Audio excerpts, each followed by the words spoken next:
नमस्कार दोस्तों, मेरा नाम है विशाल। आप सबका स्वागत है स्टॉक बॉक्स के business standard plus financial express analysis में। इस वीडियो में हम एनालाइज़ करेंगे बिज़नेस न्यूज़पेपर्स के वो आर्टिकल्स जो आपके खर्चे, आपके इन्वेस्टमेंट्स की वैल्यू और आपके इनकम को अफ़ेक्ट करती हैं। तो हमारा गोल रहेगा कि पॉलिटिक्स असाइड, क्राइम वाले से रिलेटेड न्यूज़ असाइड, हम लोग सिर्फ़ ऐसी चीज़ें डिस्कस करें जो आपके फाइनेंसेस को इम्पैक्ट करती हैं, आपके करियर को एंड आपके जितने भी पैसे से रिलेटेड डिसीज़न है ना, स्पेसिफिकली लॉन्ग टर्म और शॉर्ट टर्म में, उन्हें ज़रूर ये इम्पैक्ट करेगा। हर एक न्यूज़ ऐसे ही होगी। तो ऐसे वीडियोज़ अगर पसंद है तो इस चैनल को आप सब्सक्राइब कर लीजिए एंड इस वीडियो को भी लाइक कर दीजिए ताकि ऐसी और वीडियोज़ आपके फीड में आएँ।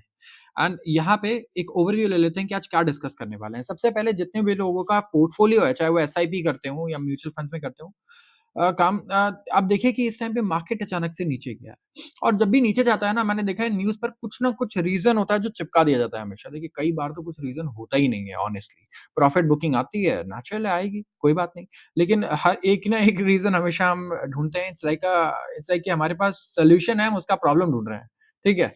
और rupee slips as FPIs turn risk averse. अगला जो न्यूज़ है वो है US indexed LNG catches fancy of Indian firms on Trump's return.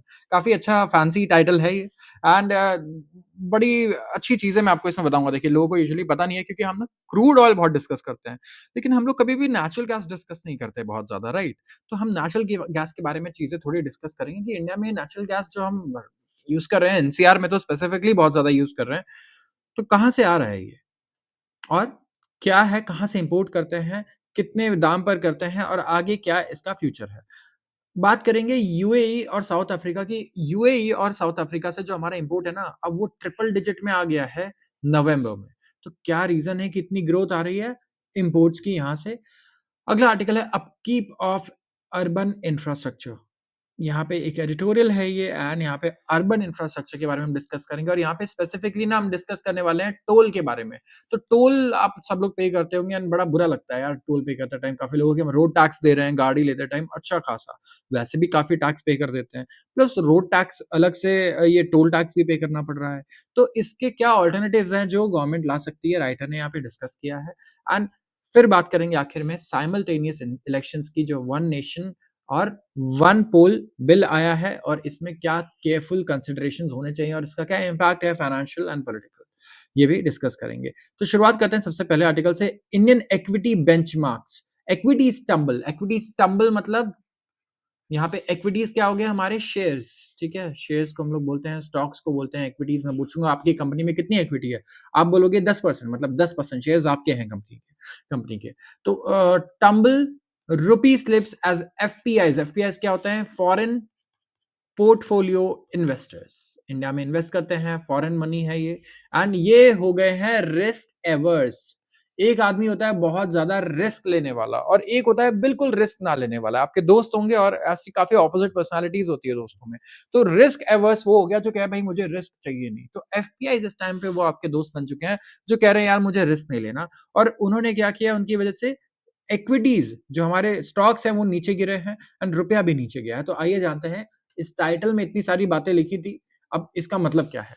Indian equity benchmarks मतलब बेंचमार्क्स किसको बोलते हैं हम लोग? निफ्टी, सेंसेक्स, ये जो हमारे इंडेक्स हैं ये बेंचमार्क्स हैं। तो इंडियन इक्विटी वाले बेंचमार्क्स मतलब शेयर बाजार वाले बेंचमार्क्स डिक्लाइन हुए हैं। डिक्लाइन से मैंने आपको काफी सारे सिनोनिम्स बताए थे, अच्छा लेकिन डिक्लाइन नहीं बताया था मैंने, राइट? डिक्लाइंड शार्पली मतलब डिक्लाइन की जगह आप प्लमेट बोल सकते हो, राइट? हमने ये भी डिस्कस किया था। इसके अलावा स्लम्प भी यूज होता है इसके जगह पे, आप ध्यान रखना। डिक्लाइन, प्लम्प, अभी यहाँ पे कोई क्रैश भी बोल देता है, राइट? बहुत ही कॉमन वर्ड है, क्रैश लोग यूज करते हैं इसके बारे में, इसके अगेंस्ट। तो ये सारे इसके सिनोनिम्स भी हैं, तो आप कभी भी देखो तो आप समझ जाओ कि ये नेगेटिव है इंडिया के लिए। और एक और ये चीज़ है प्लंज, आई थिंक प्लंज भी यूज़ होता है इसके लिए।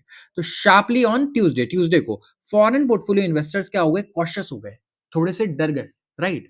क्योंकि यूएस फेडरल रिजर्व, जो यूएस का बेसिकली आरबीआई का अल्टरनेटिव फेडरल रिजर्व है, इन्होंने पॉलिसी डिसीजन लेना है और इस पॉलिसी डिसीजन को हम क्या कहते हैं? Monetary policy.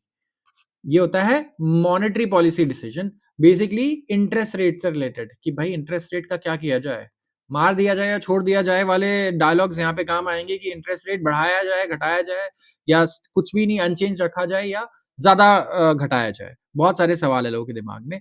तो हेवी सेल ऑफ देखने को मिला और इससे इम्पैक्ट हुआ करेंसी मार्केट भी। अब ऑफ कोर्स हम हमेशा डिस्कस करते हैं ये कि अगर इंडिया में कोई भी फॉरेन इन्वेस्टर्स शेयर बेचता है अपनी किसी भी कंपनी में, शेयर बाज़ार में कहीं भी, तो उस पैसे को जब वो वापस ले जाता है, तो उसे डॉलर में कन्वर्ट करके ले जाता है।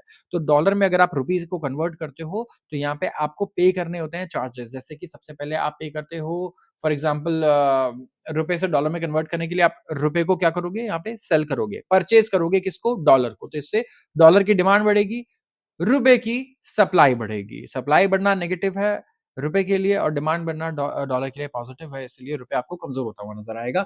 जब भी शेयर मार्केट ऐसे नीचे जाता है, हमें देखने को मिलता है कि ऐसा होता है।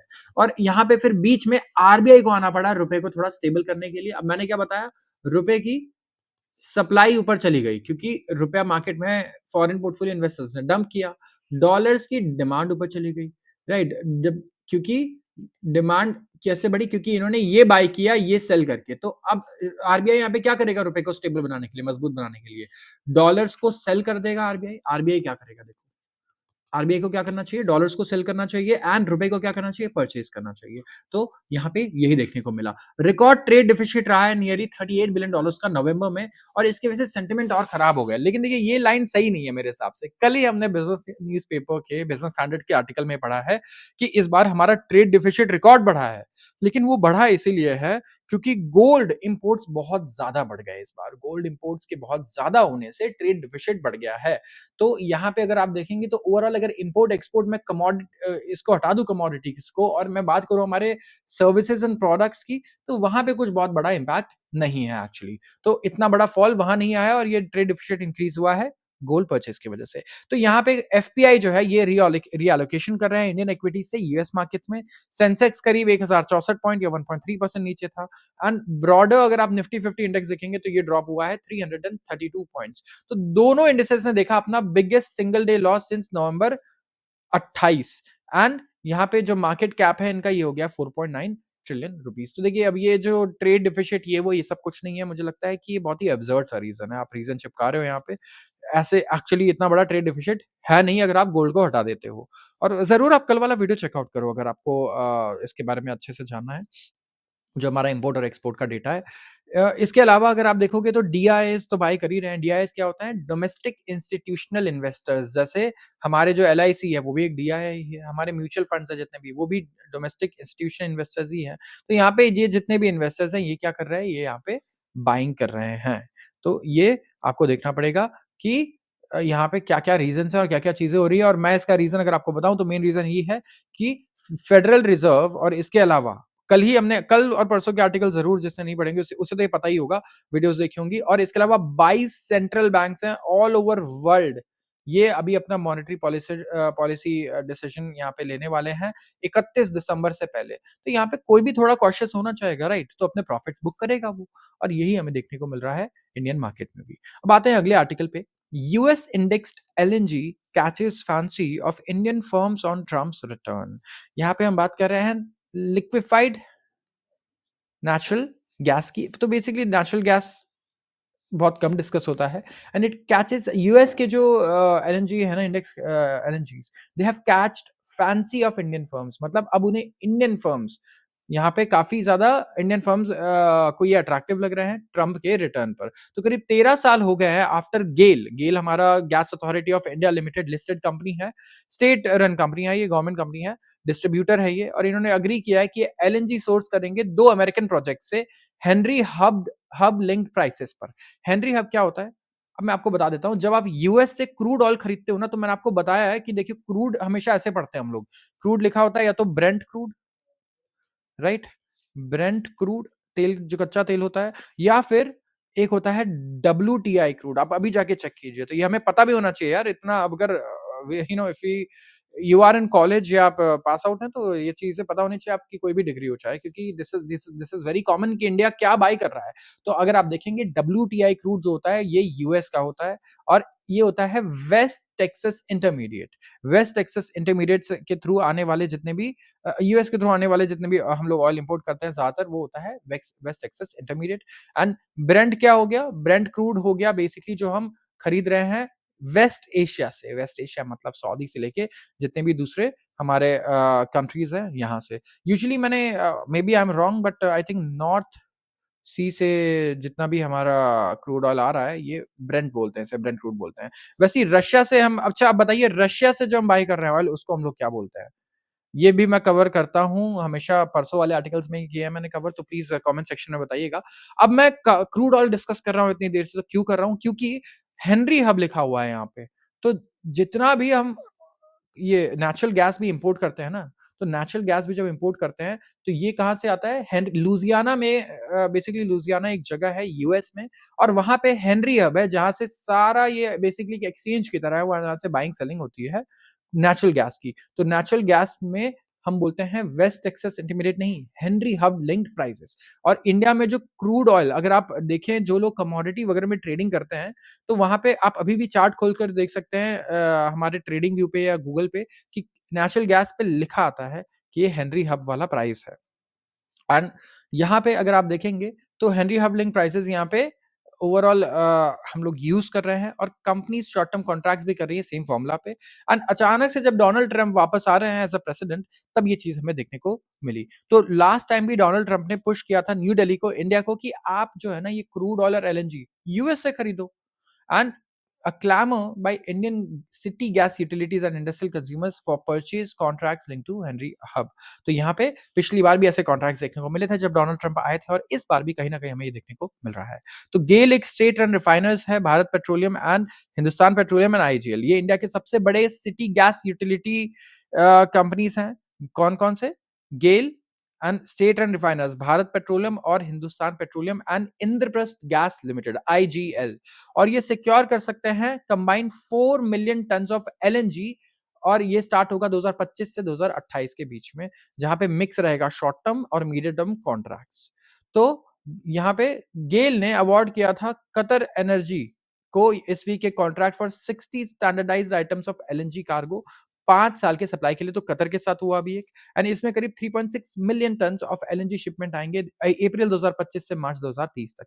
तो गेल तो देखिए कमेंट नहीं कर रहा है इस पे। लेकिन जो इम्पेंडिंग ट्रम्प एडमिनिस्ट्रेशन है वो इंडिया को फिर से कहेगा कि भाई क्या है अब हम वापस आ गए हैं, आप ऑयल और एलएनजी परचेज़ कीजिए यूएस से ताकि जो हमारा ट्रेड डेफिसिट है ना यूएस का इंडिया के साथ वो थोड़ा कम हो।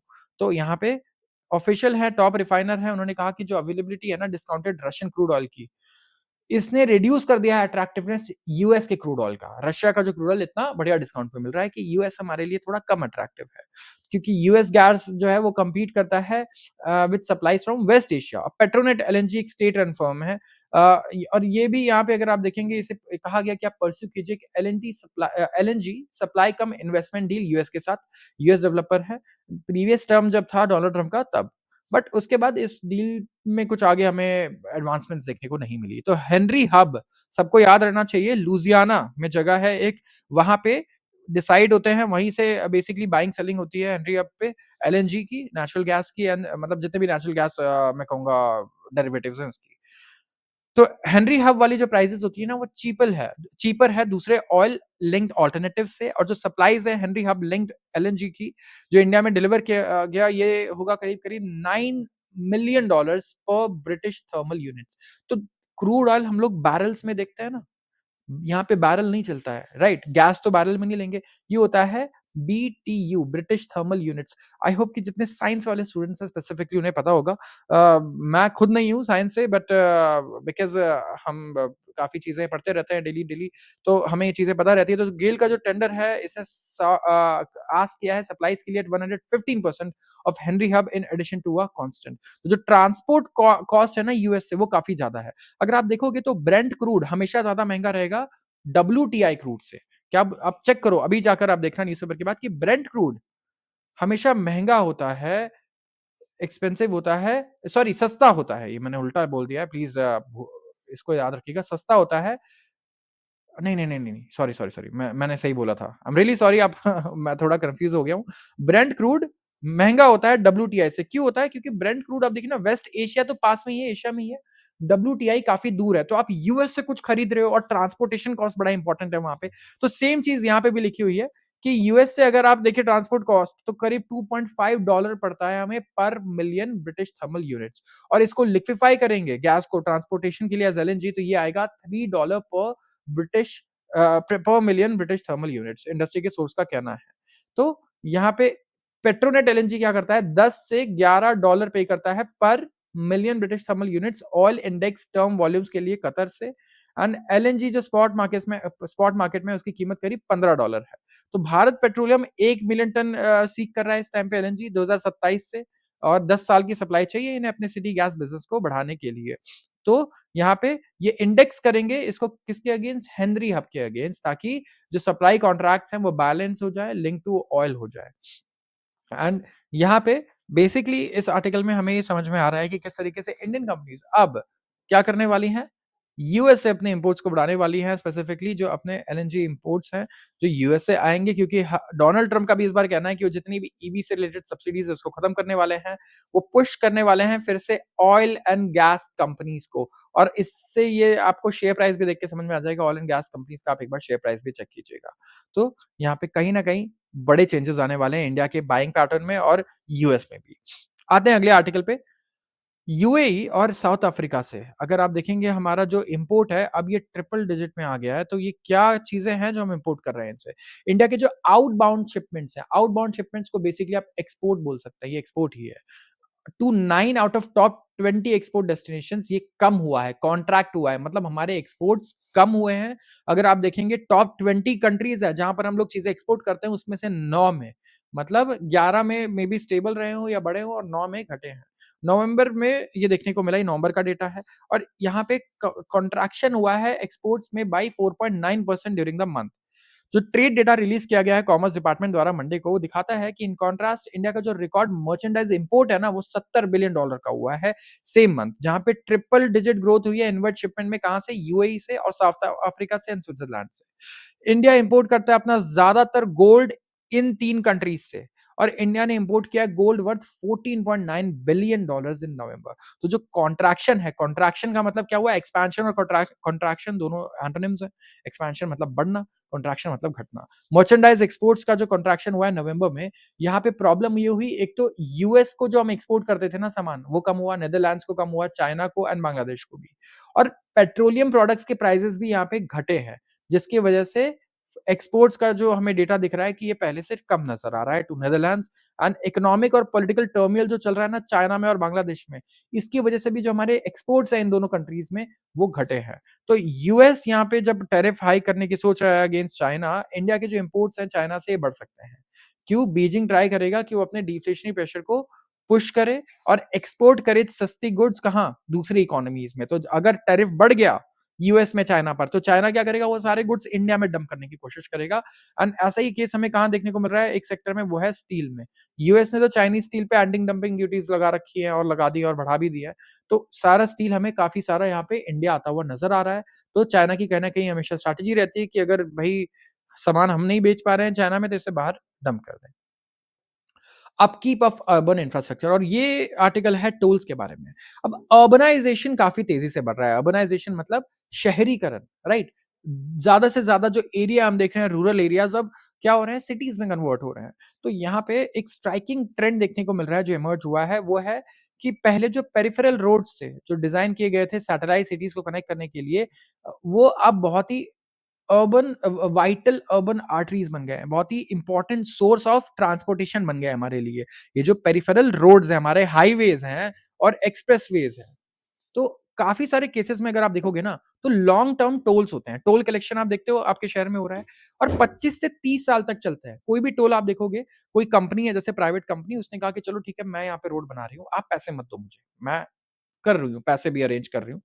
यहाँ से लेकिन जो गाड़ियाँ जाएँगी ना मैं उनसे टोल लूँगा। तो इससे क्या है, गवर्नमेंट को इनिशियल कंस्ट्रक्शन कॉस्ट लगा ही नहीं, गवर्नमेंट को पैसे ही नहीं लग रहा है बनाने के लिए। ये तो बड़ा मस्त बिज़नेस मॉडल है।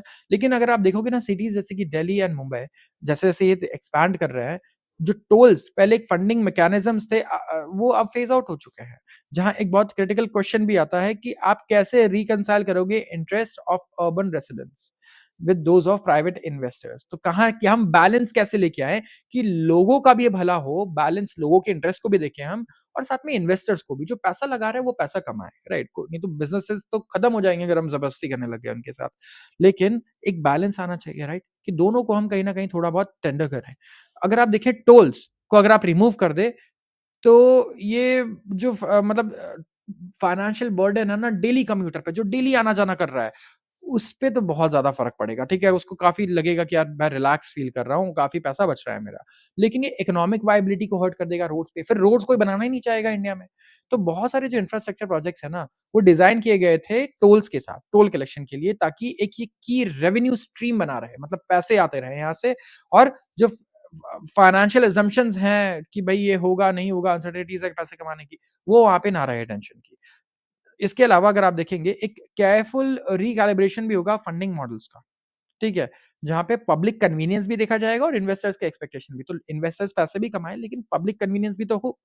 तो काफ़ी सारे अप्रोचेज़ हैं जो ट्राई किए गए हैं इम्पैक्ट को मिटिगेट करने के लिए। मिटिगेट करना मतलब कम करना। ये मिटिगेशन वाले टर्म्स ना कॉमर्स स्टूडेंट्स ने तो ज़रूर पढ़ा होगा इंश्योरेंस वगैरह में, राइट? तो लॉस को बेसिकली आप कोशिश करोगे कि कम कर पाओ, लॉस को गुड कर पाओ। दोनों को, चाहे इन्वेस्टर्स हो या चाहे आम जनता हो जो यूज़ करती है इंफ्रास्ट्रक्चर को। तो यहाँ पे क्या हो सकता है कि व्हीकल टाइप के बेसिस पे आप टोल को कम कर दो। जैसे ट्रक जा रहा है उससे टोल ज़्यादा लो, नॉर्मल कार जा रही है उससे आप कम टोल वसूलो। एमिशंस के बेसिस पे एक इलेक्ट्रिक कार है उसपे कम लगाओ, जो ग्रीनर है। डीज़ल पे सबसे ज़्यादा लगाओ, ये हो सकता है। ग्लोबली ये डिफरेंशिएटेड टोलिंग स्कीम्स जो है ना वो इम्प्लीमेंट की गई हैं। बहुत ही अलग-अलग डिग्री ऑफ सक्सेस भी हैं इसमें। अगर एक आप देखेंगे फंडामेंटल इनसाइट तो ये इस फैक्ट में है कि जो अर्बन एक्सपेंशन होता है ना, तो इसकी वजह से क्या है लैंड की वैल्यूज़ बहुत बढ़ गई हैं ये रोड्स के आस-पास। तो इससे क्या हुआ है जब ये लैंड की वैल्यूज़ बढ़ी हैं तो जो पॉसिबल है कि जो इकोनॉमिक गेन्स हैं, उसको कैप्चर करने के लिए अब हमें टोल्स को एलिवेट करना पड़े। ठीक है? तो यहाँ पे कोई जो सॉल्यूशन है, जो कोई भी सॉल्यूशन होता है, इसमें एक डुअल टेस्ट उसे पास करना होगा। एक डुअल टेस्ट क्या है कि फेयर हो, जो भी कॉस्ट हो ना, ये फेयर हो कम्यूटर्स के लिए जो डेली आना-जाना कर रहे हैं। कम्यूट करना मतलब क्या होता है? कम्यूट वर्ड आप बहुत सुनते होंगे कि मैं कम्यूट करता हूँ ऑफ़िस, राइट? आना-जाना, जो ऑफ़िस जा रहा है या स्कूल जा रहा है, जैसे भी। And operational efficiency, yes, operate करना भी ईज़ी हो, पैसे भी कमाएँ जो इन्वेस्ट कर रहे हैं वहाँ पे। तो अगर आप टोल बर्डन को कम करोगे, तो ये पॉलिटिकली बड़ा अपीलिंग है, लोग बड़े खुश होंगे, राइट? वोट्स भी मिलेंगे आपको, स्पेसिफिकली अगर आप इलेक्शन से पहले करते हो। तो लेकिन ऐसे जो क्रूशियल मेजर्स हैं ना, उन्हें इस तरीके से इम्प्लीमेंट करना होगा कि वो फाइनेंशियली सस्टेनेबल हो अर्बन इंफ्रास्ट्रक्चर के लिए। जैसे कुछ इंडियन सिटीज़ में अगर आप देखोगे, तो जो टोल कलेक्शन है पैसेंजर व्हीकल से, वो काफ़ी सब्सटैंशियल है। लेकिन ब्रॉडर कॉन्टेक्स्ट में देखिए स्टेट फाइनेंसेस के, तो वो बहुत ही मैनेजेबल अमाउंट है। आप लोगों से टोल ले रहे हो, लेकिन कोई बहुत ज़्यादा बड़ा अमाउंट आ नहीं रहा है आपको भी, तो आप उनके लिए माफ़ कर दोगे, तो उनके लिए बहुत बड़ी राहत होगी। और जब इलेक्ट्रॉनिक टोल कलेक्शन है वाया फास्टैग, तो स्टेट गवर्नमेंट यहाँ पे अज़्यूम कर सकती है role of toll payer rather than individual commuters. तो यहाँ पे स्टेट गवर्नमेंट टोल पे कर सकती है। तो ये भी एक इम्पोर्टेंट चीज़ है। अब ये जो अप्रोच है ये पर्टिकुलरली फीज़िबल है जब टोलिंग एजेंसी कंट्रोल में हो under of state government and ये यहाँ पे स्ट्रेट थ्रू जीपीएस भी offer sorry straight forward mechanism भी ऑफर करते हो इम्प्लीमेंटेशन के लिए। तो एक अप्रोच तो ये है टोल को कम करने का कि आप एग्जेम्पशंस डाल दो पैसेंजर व्हीकल्स पे, जो हम लोग गाड़ियाँ चला रहे हैं, जो कमर्शियल नहीं है, राइट? जैसे कि मुंबई में किया गया अगर आप देखोगे, जितने भी टोल कलेक्शन है पैसेंजर व्हीकल से, वो बहुत ही स्मॉल फ्रैक्शन थे। ज़्यादा पैसा आ नहीं रहा था इनसे, लेकिन इनके लिए बहुत बड़ा पैसा था ये अमाउंट। तो क्या किया कि टोटल टोल रेवेन्यू में देखा यार कम है पैसा, तो इनको माफ कर दो, इनको एग्ज़ेम्प्ट कर दो। तो कम्यूटर्स जो है अब वो क्या है कि यार वो डिससैटिस्फैक्शन दिखाएँगे अपना टोल्स पे कि यार हमें क्यों इतना करना पड़ रहा है, वेटिंग टाइम है, कॉस्ट भी बढ़ रहा है। As compared to commercial vehicles को तो करना ही, उनका तो फ़ायदा भी हो रहा है ना। अब देखो इंडिया में जितने भी एक्सप्रेसवेज़ हैं, कितनी आम जनता उन एक्सप्रेसवेज़ की यूज़ करती है और कितनी कर सकती है। एक्सप्रेसवे पे बाइक अलाउड नहीं है, ठीक है? क कार अलाउड है और ट्रक्स अलाउड है, बड़ी व्हीकल्स अलाउड है। कितनी आम जनता है जिनके पास इंडिया में कार है? राइट? और कितनी आम जनता है जो कार से इंटरस्टेट ट्रैवल भी कर रही हैं बहुत ज़्यादा। तो यहाँ पे ये है कि हाँ, हम ऐसा कर सकते हैं कि कहीं न कहीं कमर्शियल व्हीकल्स जिनको बहुत फ़ायदा हो रहा है इससे, कमर्शियल व्हीकल्स को बहुत फ़ायदा क्यों हो रहा है? क्योंकि एक ट्रक जिसको 48 घंटे लगते थे कहीं जाने में, अब वो अगर 24 घंटे में जा पा रहा है, तो मतलब अब वो 2 ट्रिप कर पा रहा है 48 घंटे में और 2 ट्रिप करने पे वो डबल रेवेन्यू जनरेट कर रहा है, डबल प्रॉफिट भी कर रहा है। तो वो कॉस्ट बेयर कर सकता है। लेकिन एक आम जनता यार, उसको कितना फ़ायदा हो रहा है उसके बनने से? कितने मतलब किस हिसाब से वो फाइनेंशियली उससे बहुत ज़्यादा गेन कर पा रहा है। तो मैं ये नहीं कह रहा हूँ कि टोल बिल्कुल हटा दिया जाए, लेकिन हम प्राइसेज़ को और रीज़नेबल कर सकते हैं, अगर आप कर सकें। तो यहाँ पे क्या है कि एक लम्प सम टोल टैक्स भी लिवाई किया जा सकता है व्हीकल रजिस्ट्रेशन के टाइम पे। तो ये अनफ़ेयर होगा उन लोगों के लिए जो टोल फ्री रोड्स यूज़ करेंगे, लेकिन जो लोग जो हैसल ऑफ टोल है थ्रू जीपीएस ये प्रेफ़र करते हैं कि इसे अवॉइड करें, उनके लिए काफ़ी बढ़िया रहेगा। तो ये कह रहे हैं कि स्टेट गवर्नमेंट्स बेसिकली आरटीओ जब सॉरी ये रोड टैक्स वसूल करती है, उसके साथ ही टोल टैक्स भी आपसे ले ले। एक अल्टरनेटिव और पॉलिटिकली अट्रैक्टिव ऑप्शन ये भी है कि आप ग्रीन व्हीकल्स को यार माफ़ कर दो। कहो कि आप ईवी यूज़ कर रहे हो, आप बहुत ही हाइब्रिड गाड़ियाँ चला रहे हो, तो ग्रीन नंबर प्लेट्स है आपके पास, तो एग्ज़म्पशन अगर आपको मिल जाए, तो इसमें कोई खराब चीज़ नहीं होगी और डीज़ल व्हीकल्स पे हम लोग रखेंगे। तो इससे ग्रीन ट्रांसपोर्टेशन बढ़ेगा, राइट? नेशनल पॉलिची पॉलिसी ऑब्जेक्टिव्स भी आएँगे और मुझे लगता है मुंबई और दिल्ली में स्पेसिफिकली अगर आप ईवीज़ के लिए टोल फ्री कर दो ना, तो लोग लेंगे मेरे ख्याल से ईवी। डेली कम्यूट वाले लोग तो ज़रूर लेंगे, क्योंकि लोग ऑफ़िसेज़ जाते हैं। तो ये जो कॉन्सेप्ट है, ये मिरर करता है पॉलिसीज़ को इन अदर ग्लोबल सिटीज़ जैसे कि लंदन का अल्ट्रा लो एमिशन ज़ोन, जहाँ पे ग्रीनर व्हीकल्स को प्रायोरिटी दी जाती है। बेसिकली ग्रीन व्हीकल्स वहाँ पे वीआईपी हैं और बाकी सारे जो लोग हैं, वो बड़े बिल्कुल नॉर्मल हैं। तो वहाँ पे उनसे अगर आप ग्रीन व्हीकल नहीं है आपके पास, तो आपसे हायर फ़ीस ली जाएगी, ठीक है? टोल्स लिए जाएँगे, पार्किंग ज़्यादा आपको पार्किंग पे करना होगा ज़्यादा। ये सारे प्रॉब्लम्स रहेंगे। तो जो इंफ्रास्ट्रक्चर डेवलपमेंट है पर्टिकुलरली रोड्स का, अगर आप देखेंगे तो ये क्रिएट करता है एक सिग्निफिकेंट वैल्यू सराउंडिंग लैंड में, ठीक है? अगर अर्बन स्प्रॉल इवॉल्व होता है तो ये जो पेरिफेरल रोड्स हैं, जो हमारी आर्टरीज़ हमारी बॉडीज़ में होती है जो कनेक्ट करती है हमारे वाइटल ऑर्गन्स को, वैसे ही ये रोड्स भी हमारे लिए आर्टरीज़ की तरह है। तो इससे क्या होगा, जो डेंसिटी है डेवलपमेंट का इनके विसिनिटी में काफ़ी ज़्यादा होगा। अब ये भी देखोगे आप रोड्स बनते हैं, इनके आस-पास डेवलपमेंट होता है। वहीं पे रेस्टोरेंट्स खुल जाते हैं, फिर पेट्रोल पंप्स खुल जाते हैं, फिर वहाँ पे आप देखेंगे छोटे-छोटे शॉप्स खुल जाते हैं, फिर रिपेयर और मैकेनिक के शॉप्स आ जाते हैं, राइट? थीम पार्क्स आप देखोगे कितने सारे ऐसे जगहों पे रहते हैं बिल्कुल। तो ये भी काफ़ी डेवलपमेंट के ज़ोन बन जाते हैं और जो डेंसिफिकेशन है, डेंसिफिकेशन मतलब यहाँ पे क्या होता है, काफ़ी लोग बसने लग जाते हैं, डेवलपमेंट होने लगता है तेज़ी से आस-पास, तो इससे प्रॉपर्टी वैल्यूज़ भी बढ़ जाती है और ये एक पूल क्रिएट करता है अनटैप्ड इकोनॉमिक पोटेंशियल का, जिसे हार्नेस किया जा सकता है बाय लोकल और स्टेट गवर्नमेंट्स। तो अगर आप कैपिटलाइज़ करना चाहते हो ऑन दिस, तो अथॉरिटीज़ जो है सर्कल रेट को एडजस्ट कर सकती हैं, स्टैम्प ड्यूटी रिवाइज़ को एडजस्ट कर सकती हैं in the area surrounding new और अपग्रेडेड इंफ्रास्ट्रक्चर। तो गवर्नमेंट यहाँ पे इंक्रीज़ कर सकती है property taxes, additional land development rights दे सकती है, इंफ्रास्ट्रक्चर को इम्प्रूव कर सकती है जहाँ पे पॉपुलेशन ज़्यादा है। और इससे रेवेन्यू स्ट्रीम बढ़ेगा सिटी के लिए, स्टेट के लिए और उस रेवेन्यू को यूज़ करके आप जनता के जो टोल है ना, उसको आप माफ़ कर सकते हो। बेसिकली राइटर यहाँ पे ये कहना चाह रहे हैं। तो देखिए ठीक है, आइडियाज़ हैं ठीक-ठाक बट मुझे लगता है कि मुझे इससे बेटर आइडियाज़ हो सकता है ना कमेंट सेक्शन में देखने को मिले, जो राइटर ने लिखा है। तो प्लीज़ आप ज़रूर बताइए, लोगों के पास बहुत क्रिएटिव आइडियाज़ होते हैं कि आपको क्या लगता है कि टोल को हम किस तरीके से ना थोड़ा सब्सिडाइज़ कर सकते हैं आम जनता के लिए? आते हैं अगले आर्टिकल पे, कॉन्करेंट डिबेट्स। अब ये साइमल्टेनियस जो हमारा इलेक्शन चल रहा है, इलेक्शन की बात चल रही है कि वन नेशन वन पोल। तो यहाँ पे हम कह रहे हैं कि हम साइमल्टेनियस इलेक्शंस करेंगे। साइमल्टेनियस मतलब क्या होता है? एक साथ। ये आप इंग्लिश वर्ड यूज़ भी कर सकते हैं, बहुत ही कॉमन वर्ड है साइमल्टेनियसली मतलब एक साथ करना। तो यहाँ पे सेपरेट बिल है, जैसे हम बोलते हैं ना वुमेन मल्टीटास्किंग में बहुत सही होती हैं, बहुत अच्छी होती है। साइमल्टेनियसली काम कर लेती हैं बहुत सारे, राइट? तो आजकल तो वैसे भी लोग साइमल्टेनियसली करते हैं, एक हाथ से फ़ोन चलाते हैं, कुछ ना कुछ वीडियो या रील्स चल रही होती है और दूसरे हाथ से फिर वो काम कर रहे होते हैं, कुछ भी लिख रहे हैं या कुछ भी कर रहे हैं। जैसे ये न्यूज़पेपर, मुझे लगता है ज़्यादातर लोग ये न्यूज़पेपर करते वक़्त कुछ और भी चीज़ कर रहे होंगे साइमल्टेनियसली। तो ये वर्ड आप यूज़ कर सकते हैं। सेपरेट बिल है जो इंट्रोड्यूस किया गया, जहाँ पे साइमल्टेनियस इलेक्शंस किए जाएँगे यूनियन टेरिटरीज़ में और असेंबलीज़ में भी और एक्सपेक्टेड था कि अपोज़िशन जो है लेड बाय कांग्रेस, इन्होंने कहा कि नहीं भाई मतलब हमें तो मज़ा नहीं आ रहा है, ये बढ़िया नहीं लग रहा है। ये बेसिक जो स्ट्रक्चर है, डॉक्ट्रिन है कॉन्स्टिट्यूशन का, उसके अगेंस्ट है एंड ये बियॉन्ड है, मतलब ये राइट ही नहीं है, लेजिस्लेटिव कॉम्पिटेंस ही नहीं है हाउस का कि वो चीज़ें चेंजेस कर पाए। ठीक है, तो कुछ और एडिशनल इन्होंने बातें करी, लेकिन हमें तो देखिए पॉलिटिक्स डिस्कस ही नहीं करना है, हमें डिस्कस करना है कि यार क्या यहाँ पे क्या बेनिफिट्स और क्या मैं बोलूँगा लॉसेस हैं। तो साइमल्टेनियस इलेक्शंस पहली बार तो हुए नहीं है। हमने इससे रिलेटेड एक आर्टिकल कवर किया था और मैंने उस आर्टिकल पे एक कमेंट भी पिन किया है, बहुत ही बढ़िया कमेंट था। तो आप देख सकते हैं और आप देखेंगे कि इनफैक्ट इंडिपेंडेंस के ना कई सालों बाद तक इलेक्शन साइमल्टेनियसली होते थे। साइकिल तब डिस्टर्ब हुआ जब असेंबलीज़ ना डिसॉल्व होना शुरू हो गई। राइट। डिसॉल्व होने लगे election assemblies and political reasons की वजह से, कोई उस पार्टी में चला जा रहा है, कोई उधर चला जा रहा है और बहुत सारी बॉडीज़ इंक्लूडिंग लॉ कमीशन जो था, उन्होंने सजेस्ट किया कि हमें फिर से सिंक्रोनाइज़ इलेक्शंस पे जाना चाहिए, जहाँ इलेक्शंस एक साथ हो रहे हों। More recently high level committee थी under chairmanship of former president Ramnath Kovind. उन्होंने यूनानिमसली एंडोर्स किया आइडिया और रिकमेंड किया कि भई यहाँ पे हमें फिर से हमारे देश में इलेक्शंस एक साथ करने चाहिए सारे। पंचायत से लेके जो भी इलेक्शंस है ना, एक साथ निपटाओ। पूरे साल इलेक्शन चल रहे होते हैं, कभी न कभी और हमेशा काम जो होता है वो अटका रहता है, कई बार। तो व इलेक्शंस हो जाते हैं तो गवर्नमेंट्स यूनियन और स्टेट लेवल पे बन जाती हैं।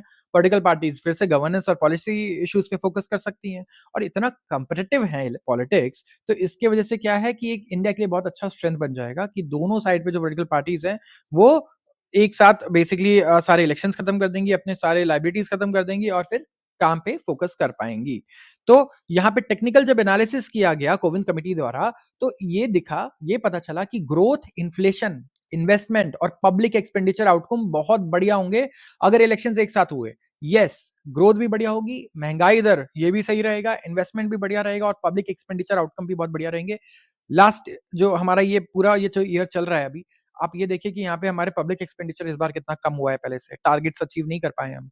हमारा जीडीपी स्लो डाउन होने का एक one of the main reasons ये भी है कि हम पब्लिक एक्सपेंडिचर पे हमारा जीडीपी बेसिकली बढ़ रहा है इस टाइम पे। फॉरेन से ज़्यादा पैसा आ नहीं रहा है। वो कम हुआ तो हमारा जीडीपी भी हमें दिखा डिक्लाइन होते हुए।